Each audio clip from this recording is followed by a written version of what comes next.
Ames Alto and now Vertek Dex teams. Welcome. Thanks for joining us. I'm excited to hear from you guys and talk about what you've built and future plans.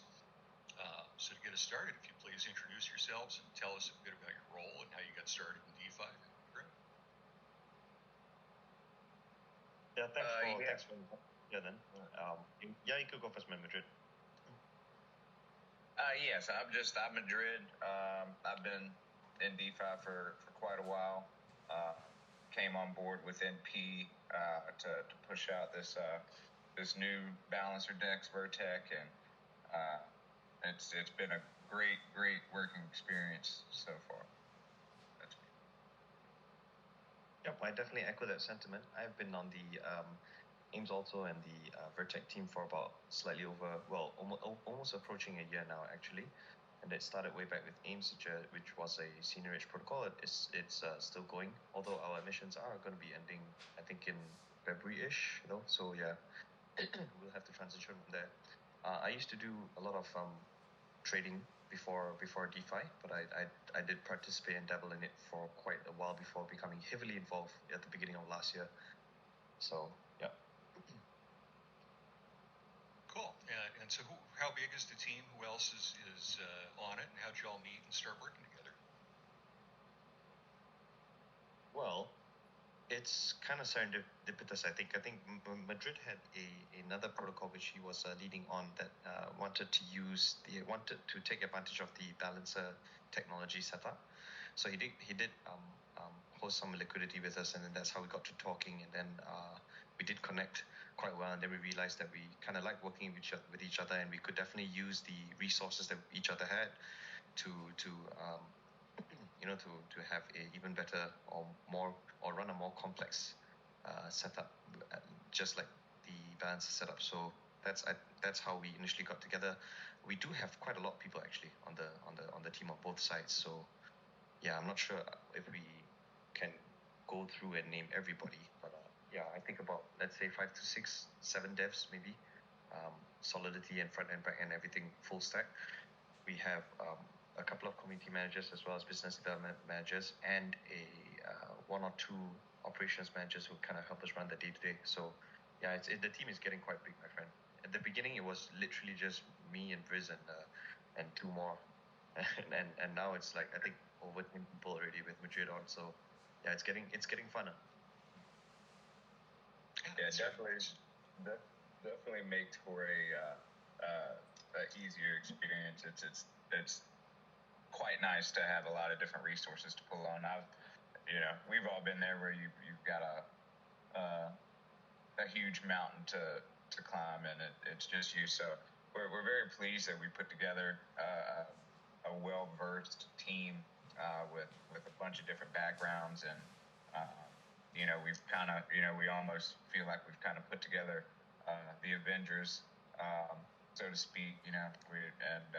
It's been quite good.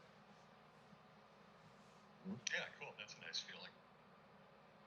And how has the team cohesion and an organization changed or adapted as you've grown from a few people to now 10, which is the point at which the systems, the organizational systems that worked when you had 3 probably are starting to break now. Well, I wouldn't say breakdowns the accurate description. I think expand would be a much better way to describe it. So initially you just have one workflow, right? Everybody's on the same page, and then you can just post everything there. There's not much information that needs to fly around for everybody to keep on track. Now you have different separate channels for each specific thing. So it's definitely got a lot more complex, but I would say more streamlined. Just from the fact that if you're tasked to do a certain area of things, you can just literally stick in that channel and you'll be able to complete everything. And then obviously there's a generic channel that we have to make sure that we cross-talk between the departments. I guess you could call them that. Yeah, cool. The departmental coordination. I enjoy, as I'm a management consultant in my day job, so I enjoy seeing these DeFi projects grow into into operating companies that have actual structure.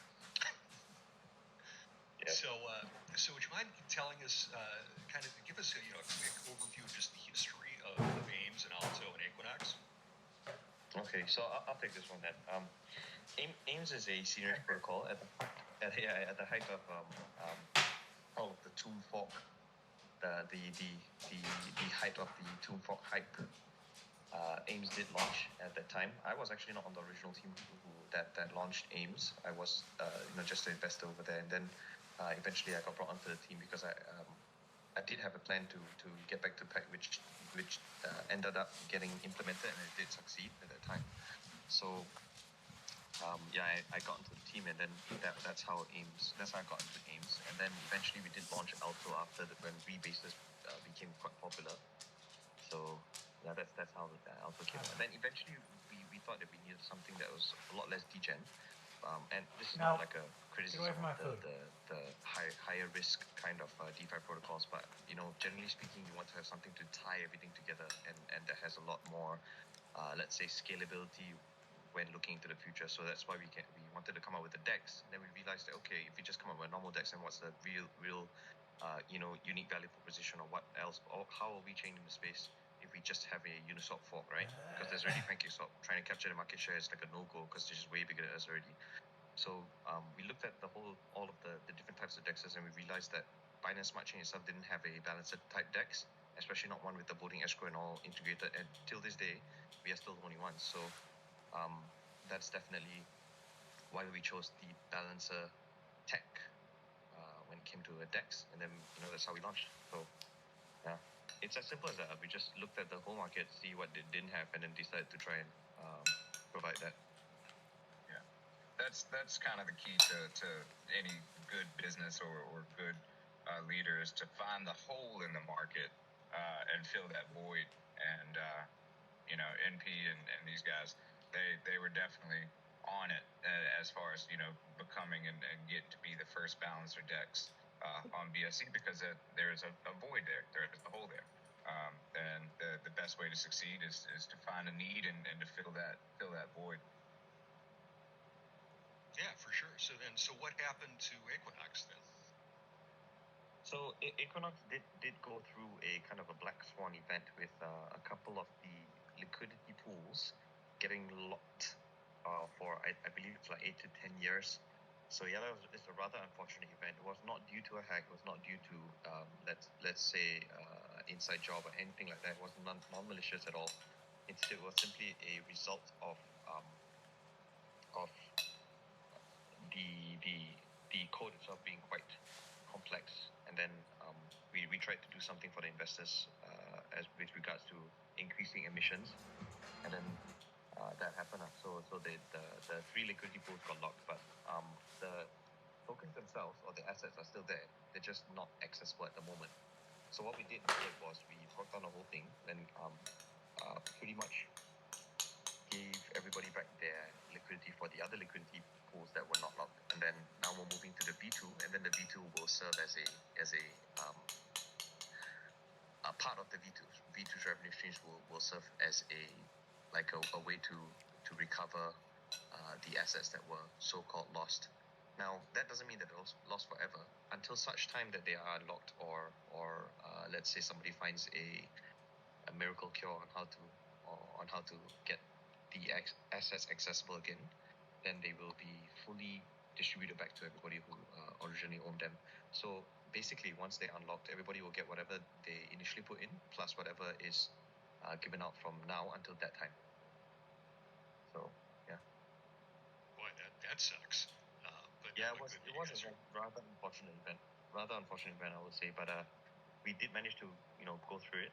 The eye of the storm is definitely over, and I think a lot of people are looking forward to the rebirth and the rise again from with this V2. Yeah, absolutely. So have you designated a percentage of revenue for that repayment fund? Yes, we have. You want to pick this one up, Madrid? We agreed on about 50%, yeah.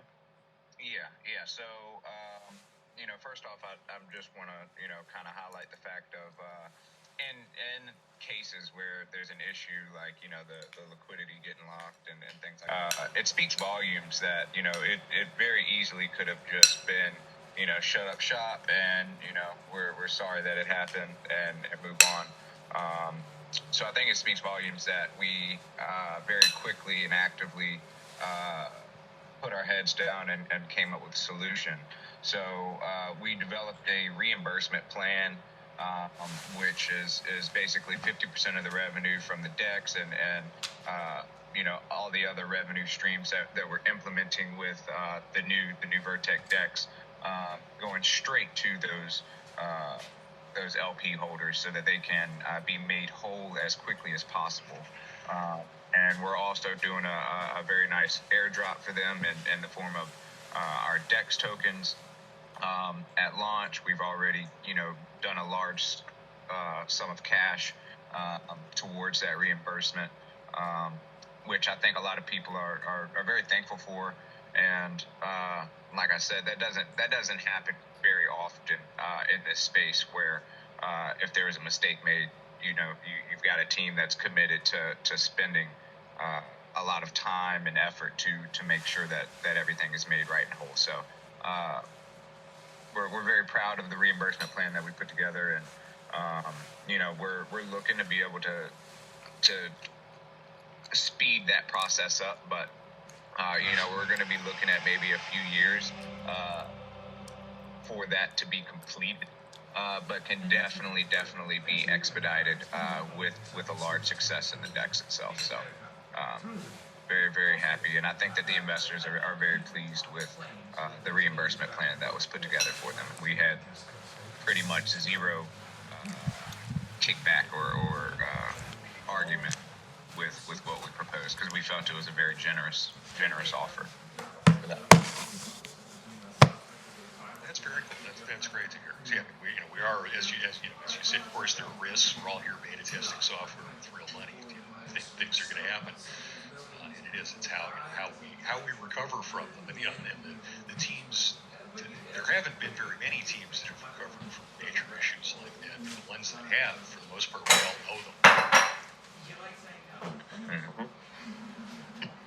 Yeah, just like it even happens to the biggest of teams, right? Even like Axie and Infinity and the whole blockchain going down. Even Solana's blockchain keeps shutting down, all that stuff. Now I know I shouldn't be. It isn't the best to kind of compare to other people's screw ups or let's say other unfortunate events, but I would say this: the team is definitely, including Madrid, myself, and everybody who is working with us.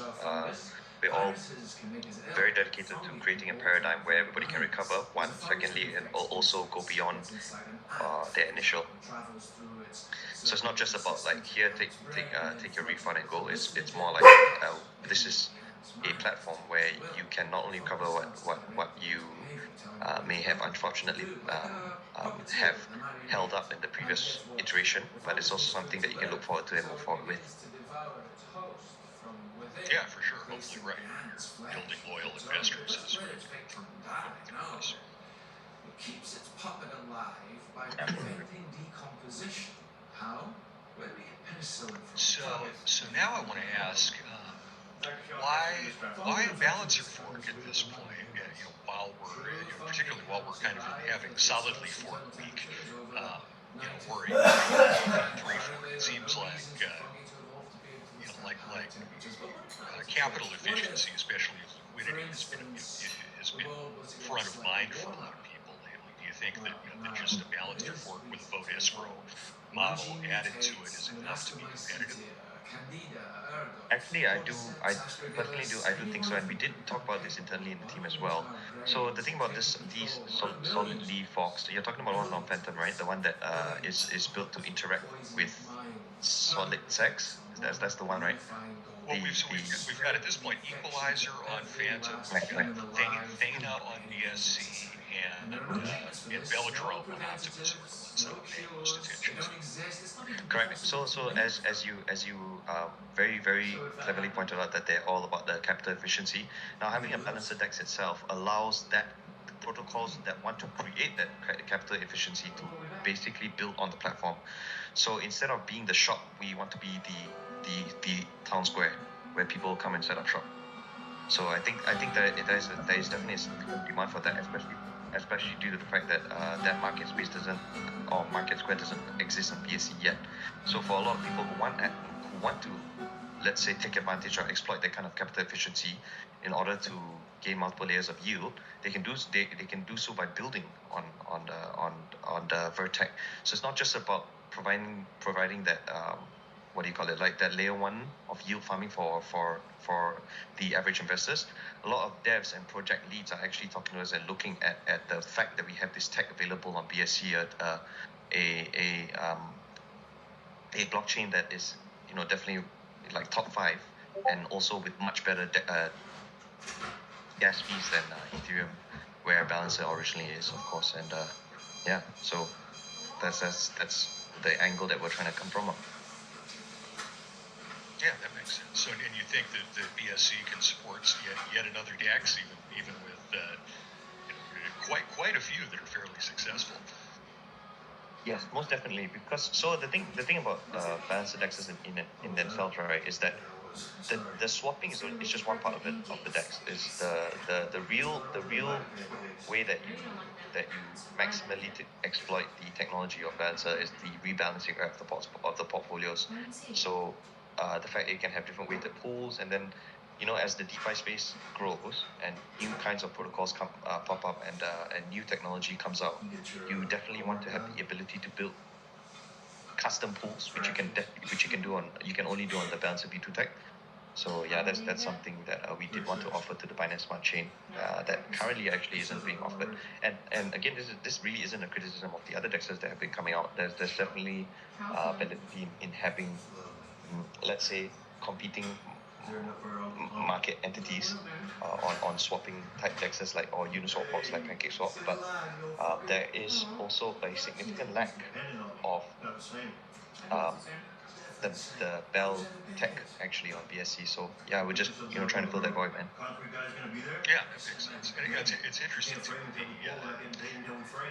The GMX liquidity model, GLP, right, which is an index fund typically of half stables and then some Bitcoin and some Ethereum, and maybe whatever the lead chain's gas fees, right, has been super popular lately. But it looks, as far as I can tell technologically, exactly like a balancer pool. Yeah, similar. So it's one type of the Balancer pool. So what they did, without getting too technical here, what Balancer did when they moved to V2, right? Originally they had different types of pools, and each type of pool is to serve a different underlying math that you want to use to calculate the price of the tokens. So traditionally in a 50-50 pool, one token goes up, the other token goes down, right? Because you're selling one and buying the other. Then in Balancer, they allowed to use differentiating math to have things like stable pools, where all the coins actually are just all pegged with the same thing. So no matter how much you buy or sell one the other, they all still kind of you can execute high volume trades with very low slippage and have the prices still more or less exactly the same. Then they also had the things like linear pools and boosted pools, where you explained you can have the LP tokens as part of the liquidity pool. So that's just one type of pool. So what they did in Balancer V2 is they condensed all of the extra advanced type of pools into one type of custom pool. So this custom pool, you can basically just do anything, like whatever you can think of with as far as liquidity modification goes. You can do it with the custom pool. So that really attracted us when we were trying to build our Vertek, and that's a big reason why our devs decided to go for the Balancer V2 tech rather than sticking with the traditional, the V1 tech or let's say Uniswap kind of tech. Yeah, cool. That makes sense.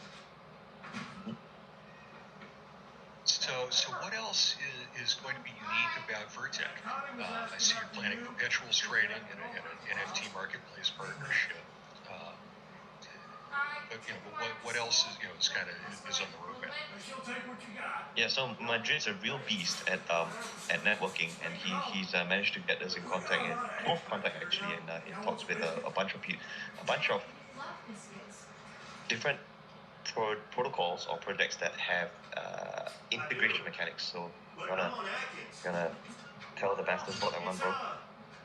Yeah. So, we're really pleased. So, when we launch, you're going to be we're basically trying to create like MP said, Times Square, right? To where you can do everything in DeFi that you want to do. Most users have to bounce back and forth if they want to bridge, if they want to do perpetual or futures trading, if they want to buy and sell NFTs, if they want to stake NFTs, if they want to swap, if they want to farm. So we've already got. So we're going to have Stargate is our bridge partner. That integration is already completed.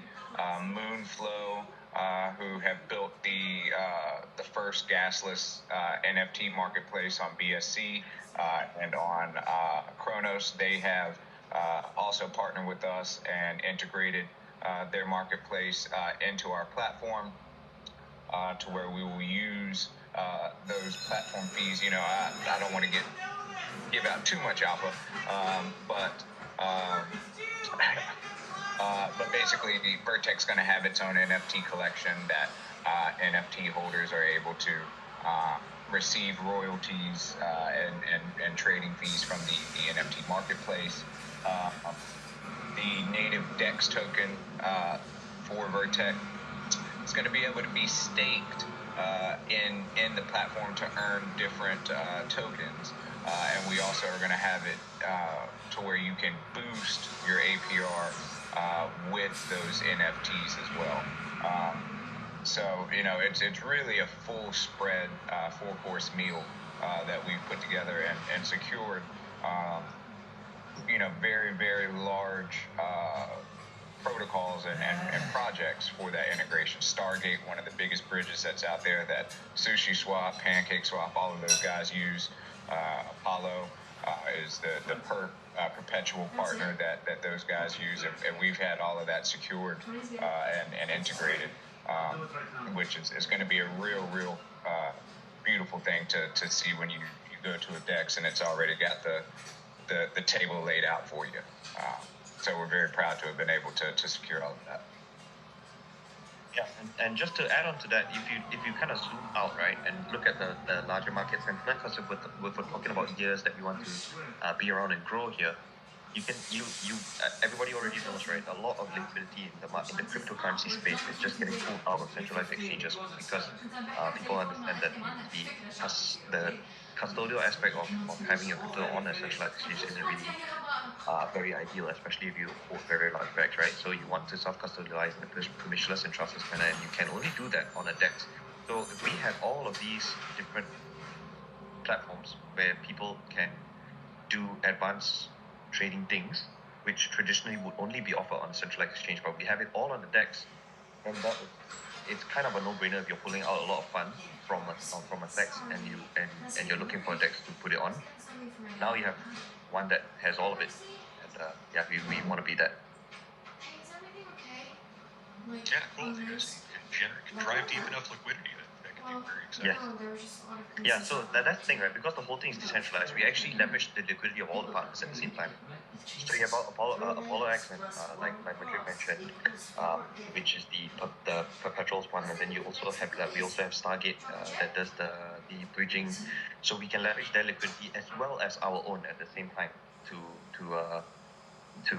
facilitate trading and high volume trades. So yeah, it's going to be beautiful, my friend. Mm-hmm. Yeah, that's great, right? It seems like Stargate Layer 0 has a pretty big security lead right now in the bridging space as well. Mm-hmm.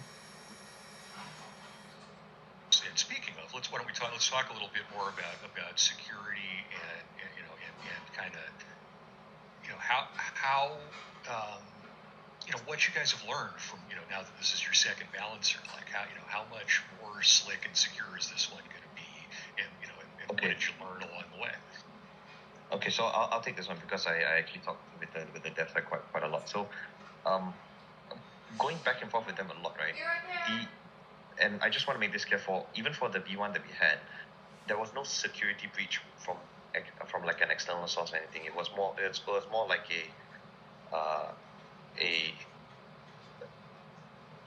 how to explain this. So in the V1, the whole problem originated because Dancer left a line of code in there that they did not define as a test, as a test function, but then it ended up being one, and then that's what kind of triggered the whole cascade of balls. But Oh in no. V2, obviously, it's I swear, man. They even posted it on like their Twitter and everything, and it got quite a few people shed some light on it, and they were like, why is this even there? Like, why is this line even there? So, and the thing is that they never really had to deal with it because not a lot of people tried to pop balancer in the first place. So it's just, if you look at the amount of dexes, I believe is it Dex Screener, or there's another place where you can check out all of the different kind of Uniswap forks and the balancer forks. There's like almost 100 different Uniswap ones and less than 10 balancer ones. So, yeah, DeFi Lava keeps right who's forked what and how many, right? I believe that's one. Yeah, I believe DeFi Lava is the one that has that info. So yeah, I think generally speaking, they never had to try and they never had enough people using their code to encounter this problem in the first place. So I guess it's unfortunate that we were the first to encounter it, but we definitely learned from it. And then also at the same time, as described to me by the dev side, we are basically only as vulnerable as Balancer is, and Balancer's never been hacked and never been exploited. So yeah, because we didn't change any of the any of the core functionality with regards to like the contracts and all that, or we didn't. Anything that we did change was basically just maybe number variations or things that are specific to BSC, and then obviously we adapt some parts to what we need. But as far as attack vectors go, we have the same ones as Balancer does, man. So if Balancer gets hacked, then we probably have to look at something. But up to now they've been good. So yeah. Yeah, and I would just go to say that with the locked pool, you've had probably 20 or 30 devs trying to hack into those gauges, and it's impossible. So that's about as secure as you can get. Yeah, there are good and bad sides to security. Yeah. Just to add on a little bit there, I think and here's the beauty of building from the template of somebody who's been around for a long time, right? Or like standing on the shoulders of giants. So Balancer is a giant in the space, and they've spent years streamlining all their code to be as decentralized as possible and as non-exploitable as possible. So they don't have any weird ass like functions or loopholes with like flash loans and all that crap. They've done away with so much of it that it's made that the actual contracts rather inflexible, meaning like you can't really randomly modify or give one address a boost or another address like whitelist. There's like no such thing. There's no concept of all of that in the base code. So it's inflexible, but with the inflexibility comes the security, which is one of the big things that people always say about Bitcoin, right? It's so inflexible and it's so slow, but that's exactly why everybody loves it, because nobody can hack it. Yeah, I mean, and if something's too malleable, you can't possibly decentralize it either. Correct. Yep. Exactly. So. Yeah. Which, and actually, there's a good segue. So how are you guys approaching decentralization and governance?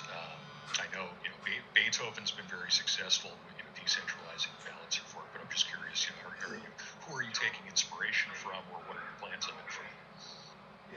Yeah. So Beats is a good one. I think and Curve as well. So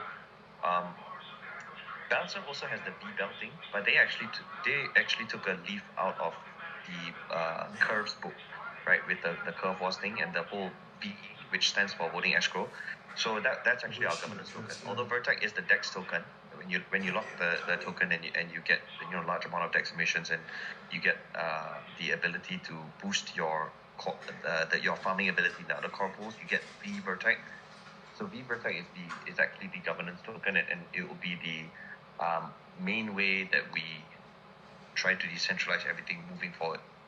So yeah, that the whole DAO is going to be based on V Vertek, and the system is pretty robust, as people can see from like Curve and Beats as well.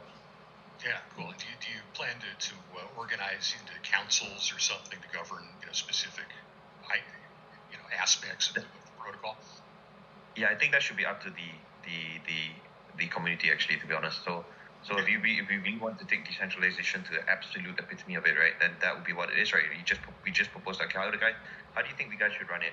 We have this much TVL, we have this much funding availability for the DAO. What do you guys think we should do with it? How do you think we should set it up? And let the market decide. Like that's the thing about decentralization, right? It's actually market driven through and through. Where the money moves, and where the boats move. So that's the take we have on it. Do you want to add anything to that, bro?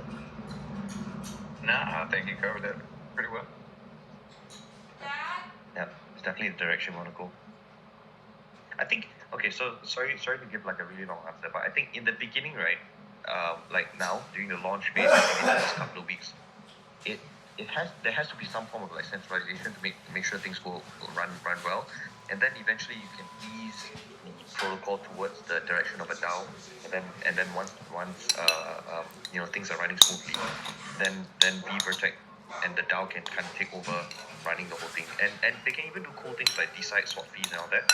So there'll be a way for let's say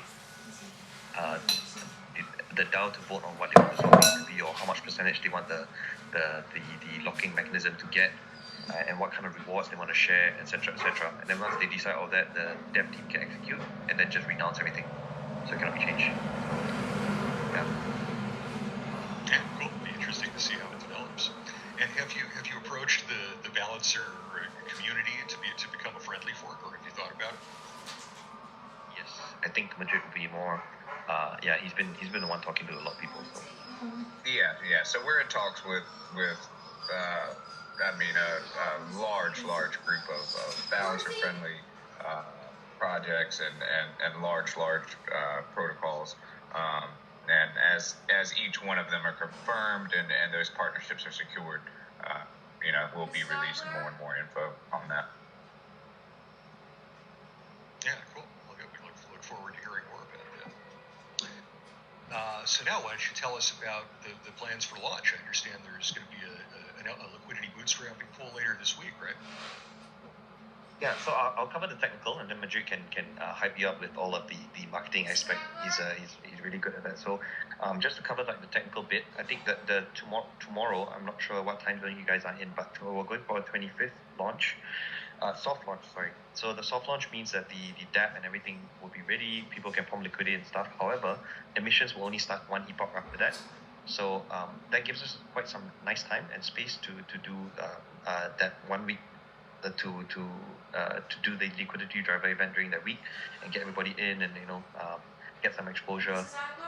Because one of the bad things you have if you have a stealth launch, or if you launch too quickly without having a lot of people with eyes on you, then like the initial few people who get in kind of get a lot of the initial supply.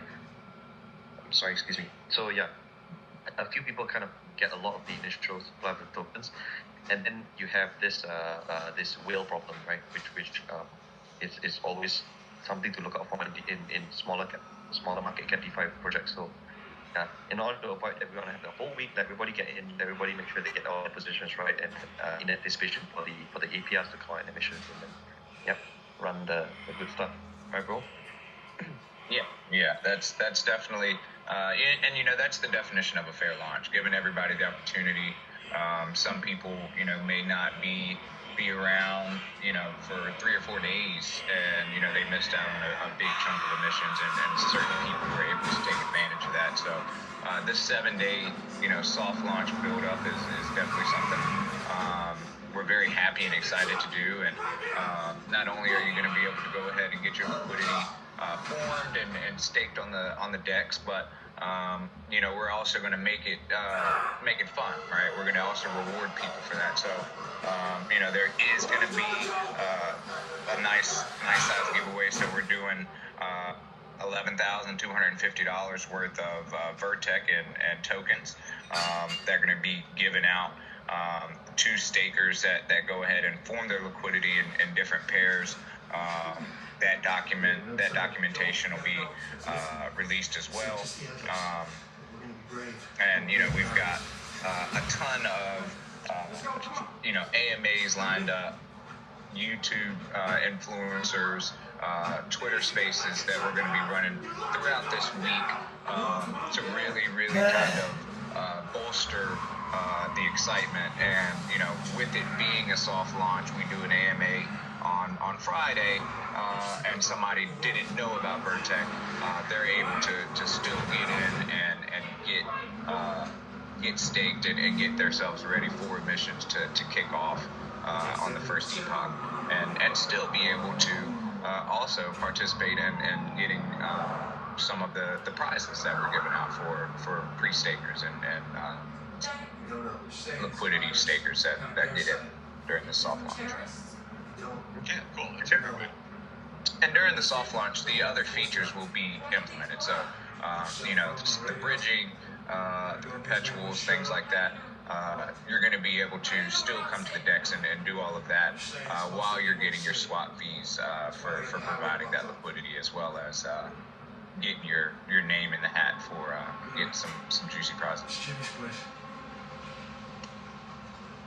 Yeah, very cool. Are you planning on making the Vertek token multi-chain as well? That's Yeah, eventually. I mean, definitely. So I think.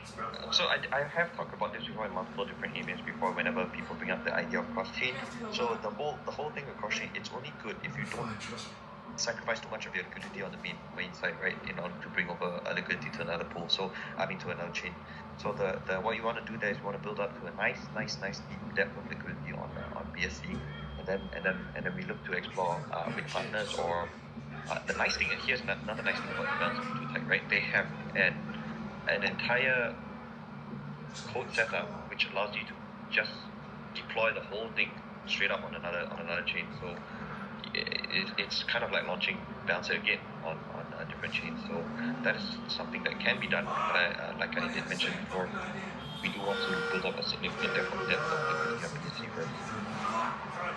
Yeah, makes sense. I was thinking of Layer Zero has a concept called omni-chain. I think it's omni-chain fungible tokens. I might be getting the kind of name, but it's a token mechanic that basically uses their tech to, I think, earn bridge, so avoid having liquidity. Right. So that sounds a little bit like a aggregator across chains, like Rubik. Is that what you're talking about? Let me pull it up just a second. I have notes on it. It is. Yeah, omni-chain fungible token. It allows the token to live on many chains simultaneously, and within the token contract, it allows you to move it chain to chain. Okay. Yeah. So what they do then is they just have one main liquidity on one chain, and then everything else is interacts directly with contract, which means that so everything else is not really a liquidity pool. It just leverages all of the liquidity on the main pool. So same thing. We still have to have a good depth of liquidity on the main pool, main chain. Right. No way around it. You got to have one big liquidity pool. Yeah. Or you're an illiquid shitcoin. Yeah. Good. Now I'm going to take some questions from the audience. You guys have any miss anything? Anything else we should talk about before we get to audience questions? Not my place. I think we've covered everything pretty well. I'm happy with what's been discussed so far. Yeah. We've got a question from Ethan Logan who asks, in April 20C, 70 projects added to the DEX. Why was that? Why do we think there were programs adding liquidity to the DEX? Yeah, so this is the really cool part of the tech that we're actually offering. And even now, before launch, we've already are in partnership with quite a few different projects that do want to host liquidity. I didn't mention this before, but I'll quickly mention one of the big protocols that we will be integrating or hosting liquidity for would be Collective Finance. If you guys don't know about Collective Finance, they basically are a commodities protocol, and that they're creating digital representations of commodities. So that's another actually unique value proposition for Vertek. Will be the first and pretty much only that's which will allow liquid exposure to e-liquid real assets like gold, silver, lithium, oil, diamonds, and precious metals. But there'll be fully collateralized, or actually over collateralized, fully backed versions of them that Collective Finance will be offering. And I think that we're actually in the the seed round right now, and they'll be going to pre-sale quite soon. So they will be coming to us, and that's just one of them. And we also in partnership with Stata, the BNBX token. We've been talking to them. They said yeah, no problem. Once you guys launch, we'll create the linear boosted pool, and we'll have some liquidity over there, no problem. So, man, even with all of the Black Swan events that happened with the Equinox and the whole the fact that we're moving to a V2, and it's been quite a while since it's been quite a while waiting for the launch. We still have like a whole bunch of people who really wish to partner with us. Defender Finance is actually coming on board right off the bat. They're becoming a core pool, and they've also given up or offered some of their share tokens as part of the prizes in the liquidity driver event as well. So yeah, man, I think as far as partnerships go, that's a pretty good work there. And here, and this circles back to what we're talking about before, having a deeper and more hands on the deck. These are the things that we can kind of do. I can really fully focus on the technical aspect of the dev side, and we can really expand the business development. So it's Yeah, that's great. That's a good set of partners. And I love seeing more opportunities to trade commodities in DeFi, and I think that's super exciting, given the state of the global economy, especially. yeah.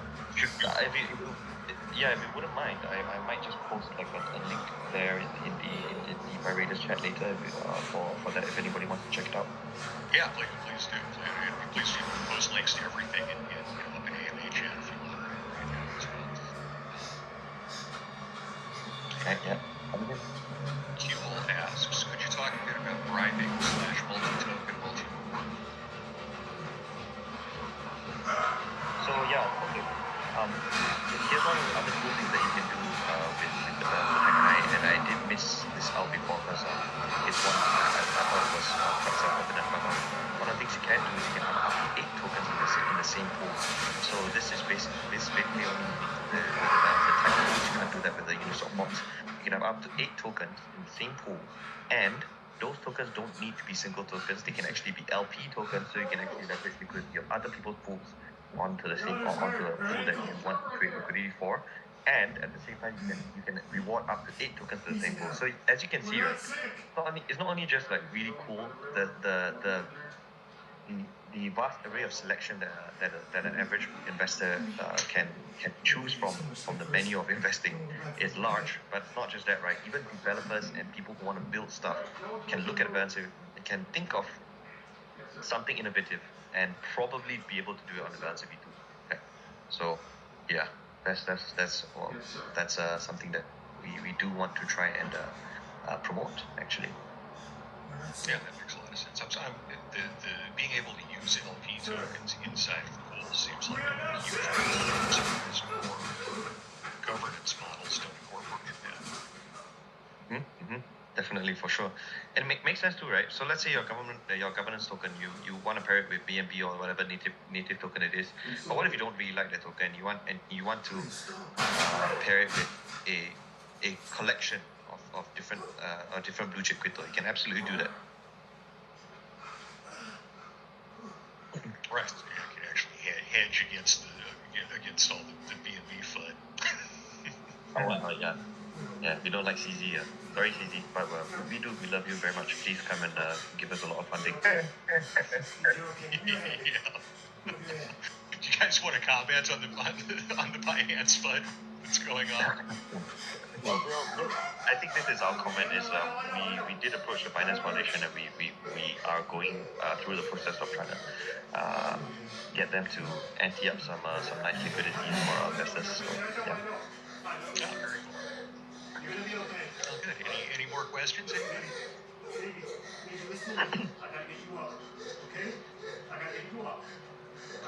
Going twice. So I think we've reached the end, guys. Any closing remarks before I wrap us up?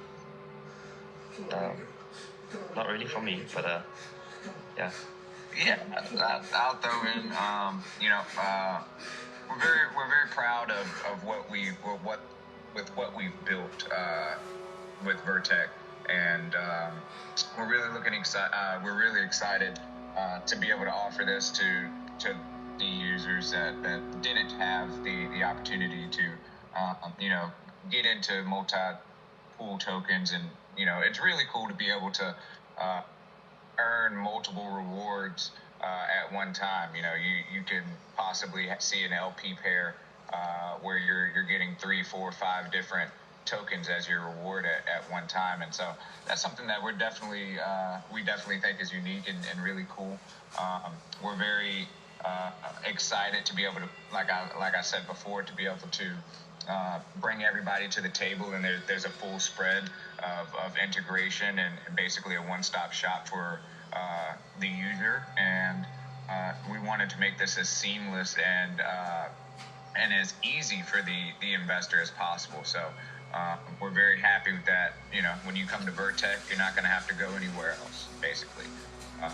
You'll be able to farm, you'll be able to trade, you'll be able to buy gold, you'll be able to get NFTs, you'll be able to stake NFTs. It's just really the whole package, and we've put a lot of time and development and effort into being able to offer such a well-rounded product to the investors. So definitely look forward to seeing you guys get into Vertek, get your hands on Vertek tomorrow. Yeah, we're excited for your launch and to see things develop. Cool. Thanks so much for tuning in, everyone. We're grateful for your time and support. Thrilled to be able to spend this time with you and our guests. Thanks to Madrid and NP for joining us. This has been an AMA with Vertek Dex. And if you're hearing this now on YouTube, do us a favor, like and subscribe to help us expand our reach. Once again, I'm Dejanic from DeFi Raiders. We'll see you next time. Thanks. It was a pleasure, Dejanic. Thanks for having me. Thanks for coming, guys. It's a pleasure.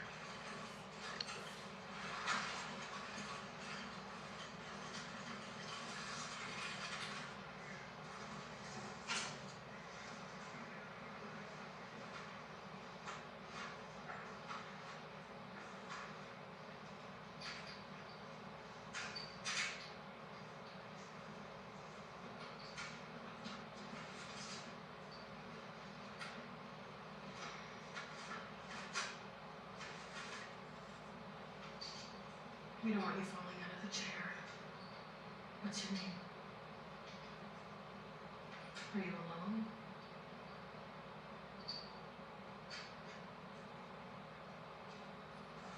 And, how did you get this? It's gonna be a little tickle right here.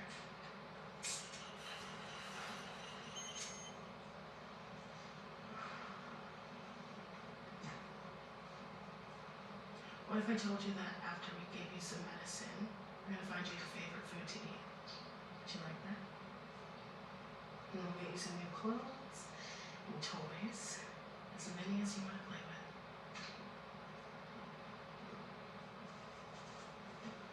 It's just a little needle.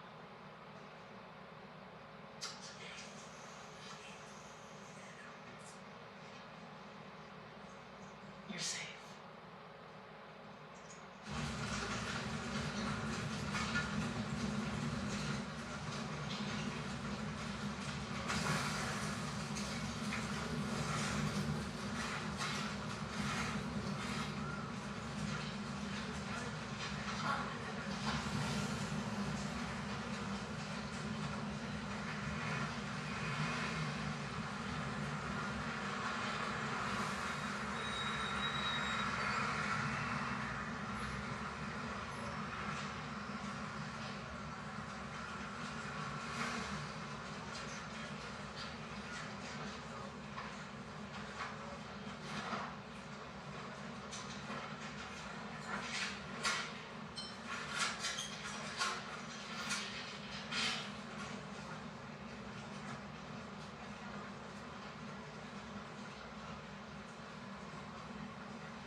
Nothing today.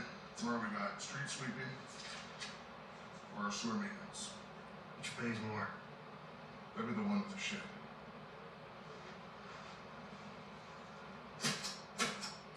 Like 3 or 4 p.m. start.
Shoot you. Yeah, but then what would you do? You're short 5.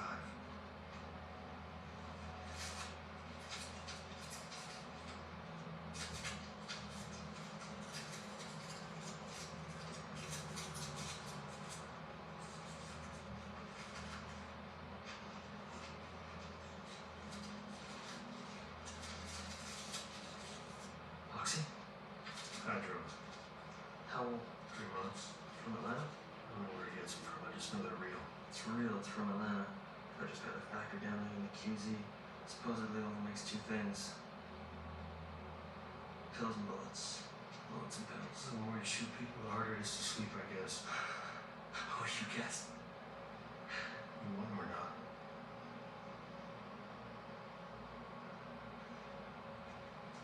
I need the bag back.